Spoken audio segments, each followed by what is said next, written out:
فراموش نکنید که کمک بکنید. این استودیو خرج دارد عزیزان من، خرج. خب پول باید بدیم که این استودیو چراغایش روشن بماند. الهی عظم البلا بر الخفا میخونی الهی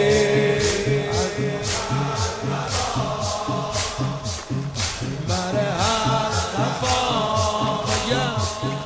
چه خبر شده توی کوچه ها کشف الغطا چی میبینه چشمای من والقطع الرجا علی رو دارن میبرن والقطع الرجا علی رو دارن چی بگی